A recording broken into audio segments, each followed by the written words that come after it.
एक सपना जो नए भारत का चेहरा बदलने वाला था। एक फ्यूचरिस्टिक सिटी जो दुनिया के मैप पर अलग ही चमकती। ऐसी सिटी जहां इनोवेशन और टेक्नोलॉजी का परफेक्ट कॉम्बिनेशन होता और प्लानिंग ऐसी थी कि दुनिया भर के हाईटेक सिटीज को भी फेल कर देती। अमरावती, जिसे आंध्र प्रदेश का दिल और भारत का फ्यूचर कहा गया था, प्लान के अकॉर्डिंग वो देखने में कुछ ऐसे लगने वाली थी, बट आज के टाइम में अमरावती के हालात कुछ ऐसी हो गई है। तो चलिए जानते हैं किस तरीके से एक पॉलिटिकल इनस्टेबिलिटी ने इस पूरे प्लान सिटी को फेल कर दिया। कहानी की शुरुआत होती है साल 2014 से, जब आंध्र प्रदेश को तेलंगाना से अलग करके एक नया स्टेट बनाया गया। आंध्र प्रदेश की कैपिटल थी हैदराबाद, लेकिन डिवीजन के बाद हैदराबाद तेलंगाना को मिल गया। ये सुनकर आंध्र प्रदेश के लोगों को बहुत ही बड़ा झटका लगा और इसी के साथ पॉलिटिकल घमासान शुरू हो गया, जिसकी वजह से एक एक्ट पास हुआ जिसमें 10 साल तक हैदराबाद दोनों स्टेट की कैपिटल रहने वाली थी। यानी कि आंध्र प्रदेश को 10 साल दिया गया अपनी नई कैपिटल बनाने के लिए। इस टाइम आंध्र प्रदेश में सरकार थी चंद्रबाबू नायडू की। वही चंद्रबाबू नायडू जिन्होंने हैदराबाद को इतना ज्यादा हाईटेक सिटी बनाया। चंद्रबाबू नायडू ने लोगों से कहा, चिंता मत करो, हम हैदराबाद से भी ज्यादा बेहतरीन अपनी एक नई सिटी बनाएंगे। फिर डिसाइड हुआ कि कृष्णा नदी के पास हम अपनी नई कैपिटल बनाएंगे जिसका नाम होगा अमरावती। अब इसके लिए चाहिए था जमीन, तो चंद्रबाबू नायडू जी ने बड़े प्यार से किसानों से कहा, आप हमें अपनी जमीन दे दो, बदले में हम आपको 30 से 50 हजार का सालाना मुआवजा देंगे। एंड अमरावती कैपिटल रेडी होने के बाद आपको रेसिडेंशियल और कमर्शियल स्पेस दिया जाएगा। नायडू जी ने इस बात को इतना इफेक्टिवली कहा था कि सिर्फ 4 महीने के अंदर किसानों ने अपनी 33,000 एकड़ जमीन को अमरावती के लिए दे दिया।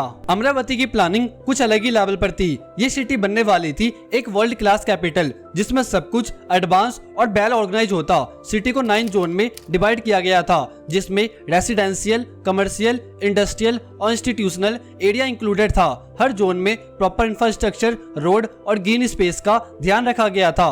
अमरावती के अंदर एक आइकॉनिक गवर्नमेंट कॉम्प्लेक्स बनने वाला था जिसमें हाईटेक बिल्डिंग और स्मार्ट फैसिलिटीज होने वाली थी। यहाँ एक फ्यूचरिस्टिक ट्रांसपोर्टेशन सिस्टम भी प्लान किया गया था, including electric buses and metro. Amravati के हर कॉर्नर में इनोवेशन और डेवलपमेंट की एक अलग ही कहानी लिखने का सपना देखा गया था और अमरावती के लिए टोटल बजट पास हुआ था 50,000 करोड़। इस फंड का मेजर हिस्सा आंध्र प्रदेश सरकार के तरफ से आया था, जबकि सेंट्रल गवर्नमेंट से भी कुछ फाइनेंशियल असिस्टेंस मिला था। साथ ही इंटरनेशनल इन्वेस्टर्स और प्राइवेट कंपनी ने भी इस प्रोजेक्ट में इन्वेस्ट किया था। वर्ल्ड बैंक ने भी इस मेगा प्रोजेक्ट के लिए लोन को अप्रूव किया था, क्योंकि दुनिया भर में अमरावती को एक आइडल सिटी के रूप में देखा जाने लगा था। इसके बाद रोड, ब्रिज और बेसिक इंफ्रास्ट्रक्चर का काम शुरू हुआ। इसी के साथ गवर्नमेंट कॉम्प्लेक्स का एक पोर्शन भी रेडी हो गया था और साथ में रेसिडेंशियल जोन्स का भी डेवलपमेंट शुरू हो गया था। बट जितनी तेजी से अमरावती का काम शुरू हुआ, उतनी तेजी से इस कहानी में आया एक ट्विस्ट। साल 2019 के इलेक्शन में चंद्रबाबू नायडू हार गए और आंध्र प्रदेश के नए सीएम बने जगन मोहन रेड्डी। और जगन मोहन रेड्डी ने अमरावती के प्रोजेक्ट को रोक दिया और बोला, हम एक नहीं बल्कि आंध्र प्रदेश की 3 कैपिटल बनाएंगे। उनका लॉजिक था कि एक ही जगह पर सब कुछ डेवलप करने से डेवलपमेंट बाकी रीजन में नहीं हो पाएगा और इसका पूरा फायदा सिर्फ एक ही रीजन को मिलेगा। इसीलिए उन्होंने आंध्र प्रदेश को 3 कैपिटल में डिवाइड करने का प्रपोजल रखा। अमरावती को बनाया प्रशासनिक कैपिटल और कुर्नूल को जुडिशियल कैपिटल और विशाखापट्टनम को एग्जीक्यूटिव कैपिटल बनाने का प्रपोजल रखा गया। और उन्होंने ये भी स्टेटमेंट दिया कि दुनिया भर के विकसित देशों में भी एक से ज्यादा कैपिटल है, लेकिन इस नए प्रपोजल के बाद अमरावती का डेवलपमेंट लगभग रुक गया। जो एक दिन फ्यूचरिस्टिक सिटी बनने वाला था, आज वही इनकम्प्लीट बिल्डिंग, अधूरे इंफ्रास्ट्रक्चर, जंग लगे रॉ मटेरियल और खाली सड़कें बची है जहां पर कोई नहीं जाता। इन्वेस्टर्स के सारे पैसे डूब गए, कंस्ट्रक्शन कंपनी को उनके पैसे नहीं मिले और उन्होंने काम रोक दिया। सारा रॉ मटेरियल अमरावती में पड़े खराब हो गए। इन शॉर्ट कहूँ तो अमरावती बन गया एक खंडर सिटी।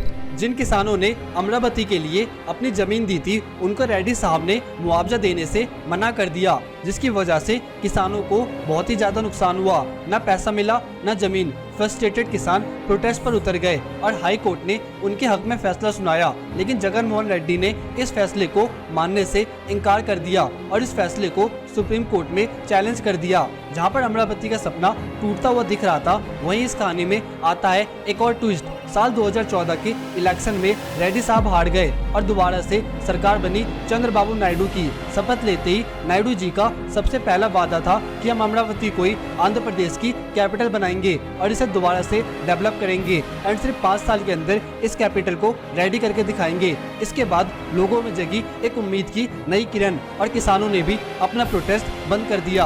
अब इस प्रोजेक्ट को दोबारा से रिवाइव करने के लिए चाहिए पैसे, क्योंकि पहले के लोन के पैसे काफी हद तक यूज हो चुके हैं। आधा काम बंद होने की वजह से सारा रॉ मटेरियल खराब हो चुका है और 10 साल के लिए जो लोन लिया गया था उसको भी चुकाने का टाइम आ गया है। और आंध्र प्रदेश के सीएम जगन मोहन रेड्डी ने लोगों को फ्री में इतनी ज्यादा सब्सिडी दी है कि गवर्नमेंट के पास भी पैसा नहीं बचा है। तो चंद्रबाबू नायडू ने कहा है कि हम दोबारा से वर्ल्ड बैंक से लोन लेने की कोशिश कर रहे हैं, इन्वेस्टर से दोबारा कांटेक्ट कर रहे हैं और लोगों को भरोसा दिला रहे हैं कि ये प्रोजेक्ट इस बार दोबारा से नहीं डूबेगा। और इस बात का आप यकीन नहीं करोगे कि जिस दिन चंद्रबाबू नायडू जी ने शपथ लिया था उसके अगले दिन अमरावती में प्रॉपर्टी के रेट 3 गुना बढ़ गए। अब लोगों को भरोसा है कि अमरावती दोबारा से ग्रो करेगा और वर्ल्ड की हाईटेक सिटी बनेगी। तो आपका क्या ओपिनियन है अमरावती के बारे में? क्या चंद्रबाबू नायडू इसे दोबारा से डेवलप कर पाएंगे? लेट मी नो इन दी कमेंट सेक्शन। और अगर कंटेंट वैल्यूएबल लगा तो इसे शेयर जरूर करिएगा और ऐसी इंफॉर्मेटिव वीडियो के लिए मेरे चैनल को सब्सक्राइब जरूर करिएगा। और इस वीडियो के रिसर्च में लिटरली मुझे बहुत ज्यादा मेहनत लगी है, इसलिए मैं एम कर रहा हूँ कि इस वीडियो में आप एटलीस्ट 5 के व्यू कंप्लीट करवा दोगे और मुझे आशा है कि आप इस टारगेट को जरूर अचीव करवाने में मेरी हेल्प करोगे। मिलते हैं कुछ टाइम बाद एक और इंटरेस्टिंग वीडियो के साथ। जब तक के लिए बाय एंड टेक केयर।